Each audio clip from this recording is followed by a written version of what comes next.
الرحمن الرحیم۔ حضرت امام حسن رضی اللہ تعالیٰ عنہ اپنے والد محترم حضرت علی رضی اللہ تعالیٰ عنہ کی شہادت کے بعد 6 ماہ تک خلافت کے منصب پر فائز رہے۔ 40,000 اہل کوفہ نے آپ کے دست حق پر بیعت کی۔ اس کے بعد حضرت امیر معاویہ رضی اللہ تعالیٰ عنہ آپ کے پاس آئے اور اللہ تعالیٰ کو حکم اور فیصلہ دہندہ تسلیم کر کے مدرجہ ذیل شرطوں کے ساتھ خلافت امیر معاویہ کے سپرد فرمانے کا عہد کیا۔ نمبر 1، فی الوقت امیر معاویہ خلیفہ بنائے جاتے ہیں، لیکن ان کے انتقال کے بعد امام حسن رضی اللہ تعالیٰ عنہ خلیفۃ المسلمین ہوں گے۔ نمبر 2، مدینہ، عراق اور حجاز کے باشندوں سے مزید کوئی ٹیکس نہیں لیا جائے گا، بلکہ صرف وہی ٹیکس وصول کیا جائے گا جو حضرت علی رضی اللہ تعالیٰ عنہ کے زمانے سے لیا جا رہا ہے۔ نمبر 3، حضرت امام حسن رضی اللہ تعالیٰ عنہ کے ذمے جو قرض ہے، اس کی تمام تر ادائیگی امیر معاویہ رضی اللہ تعالیٰ عنہ کریں گے۔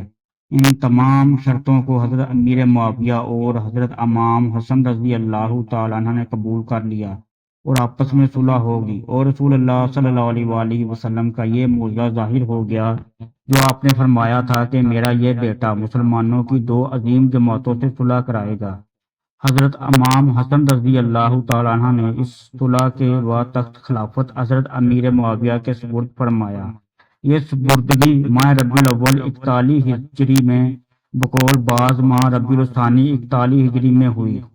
حضرت امام حسن رضی اللہ تعالیٰ عنہ کا خلافت سے دستبردار ہونا آپ کے بعض احباب کو سخت ناگوار ہوا، تو انہوں نے طرح طرح کی گستاخیاں آپ کے ساتھ کی، یہاں تک کہ بعض نے آپ کو آر المسلمین کہہ کر پکارا، تو آپ نے ان سے فرمایا کہ آل خیر من ان آر، یعنی آر نار سے بہتر ہے۔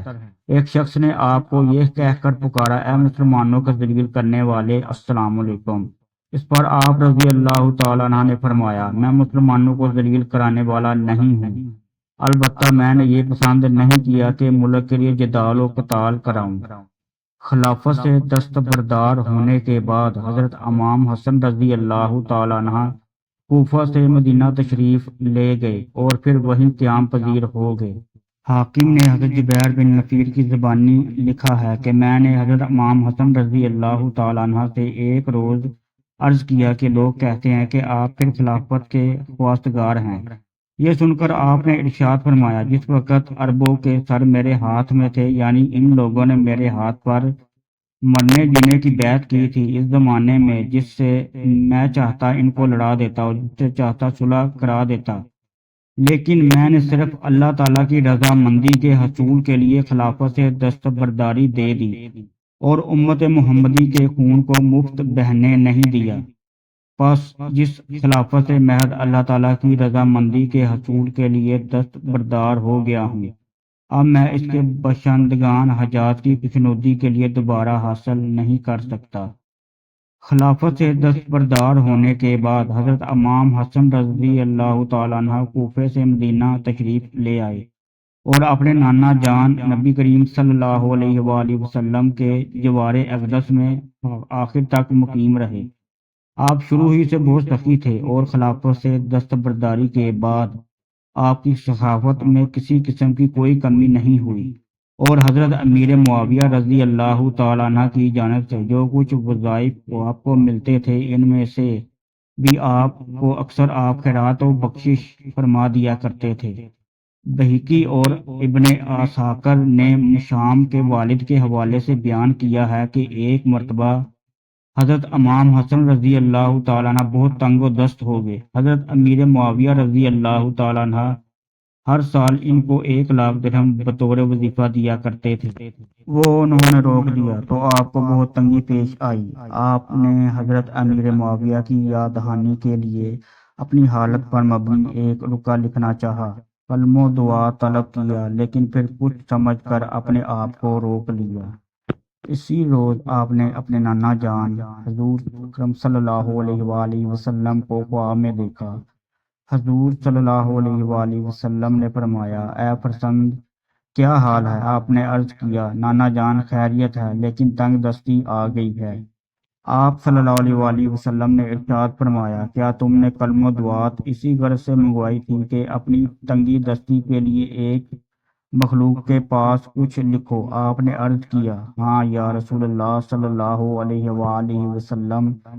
اس پر رسول اللہ صلی اللہ علیہ وآلہ وسلم نے فرمایا، یہ دعا پڑھا کرو۔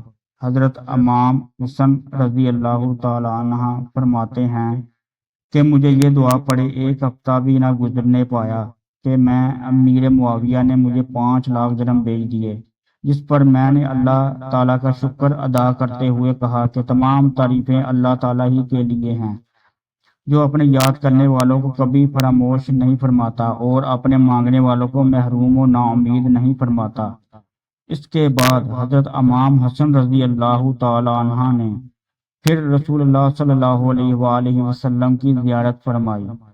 امام حسن رضی اللہ تعالی عنہ فرماتے ہیں کہ مجھ سے رسول اللہ صلی اللہ علیہ وآلہ وسلم نے دریافت فرمایا، حسن کیسے ہو؟ میں نے عرض کیا، یا رسول اللہ صلی اللہ علیہ وآلہ وسلم میں اچھا ہوں، اور پورا واقعہ بیان کر دیا۔ تو آپ صلی اللہ علیہ وآلہ وسلم نے ارشاد فرمایا کہ اے میرے بیٹے، اللہ سے امیدوار ہونے اور مخلوق سے التجا نہ کرنے کا نتیجہ یہی ہوتا ہے۔